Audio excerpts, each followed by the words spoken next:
The St. Herman House Focus Cleveland began in 1977 as an Orthodox monastery. It was St. Herman of Alaska Monastery. Its founders were Father Gregory Reynolds, who was the abbot, and he was supported by Mother Mary Blossom, who was a nun that also lived on the property and helped him purchase the property. And much of their thinking was formed by their faith. It was also formed by the civil rights movement and a lot that was going on in the culture. Father Gregory Reynolds actually marched with Martin Luther King on the bridge in Selma, Alabama in the 60s. And when I think of the monasticism that began here at St. Herman's, I think of extreme hospitality. Because from the very beginning, they were committed to sheltering homeless men, to feeding the poor, anyone that would come to their door.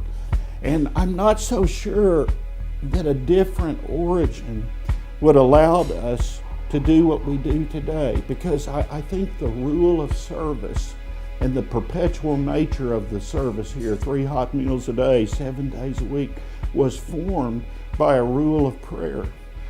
How long have you been involved in the work here at St. Herman's? I first became aware of St. Herman's like around 88, 89. In 1987. 35 years. 26 years. 14 years. A long time, I tell you like this. The hospitality of any monastery is to give a warm feeling and a place of refuge. And St. Herman's, I've seen that and I've seen it grow. We would bless water every year on Theophany with the gentleman who resided at St. Herman's, and they would throw in the cross, and one of the men would dive in to get the cross. But we do have a great symbiotic relationship, and it's based on compassion. If I send somebody over there saying, hey, this person's in need, it's after hours, I say, Paul, Roy, can you help this person out? They will immediately just say, okay. I think we need St. Herman's more than St. Herman's needs us. I am in a mostly middle class and upper middle class suburban community, and these suburban families need to look poor people in the eyes. I had suffered a lot of trauma.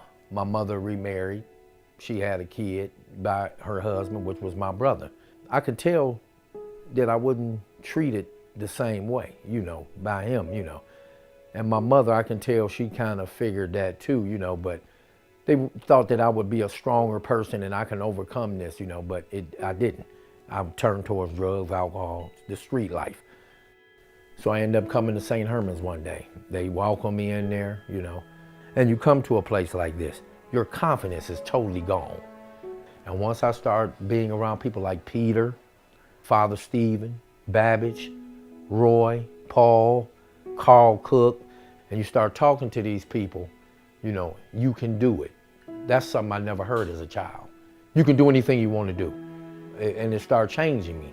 My confidence started getting a lot stronger, They're all involved in ministry. They're all, 80,000 meals on a budget of less than $10,000 a year for food. That's men giving their labor to that. The men are actually serving the community as well. Family. It's been like a family. Something that I had missed when I was younger. A place where I've been accepted. You don't know how many Thanksgivings and Christmas and New Year's I've sat right over there in that refectory. World Series, Super Bowls, all those sports events, church events, everything that I know about Christianity, I learned there. Praying with them gives a sense of peace. Going in their little chapel where they pray. And it's still a place of prayer. It's still a beautiful house of prayer, as a longtime resident here in Monk, Father Ephraim used to say. It's a wonderful, beautiful place of worship. So hopefully the spirit of our predecessors, all the good things that they did, we've taken up the banner and carrying it on. We're here to help the poor.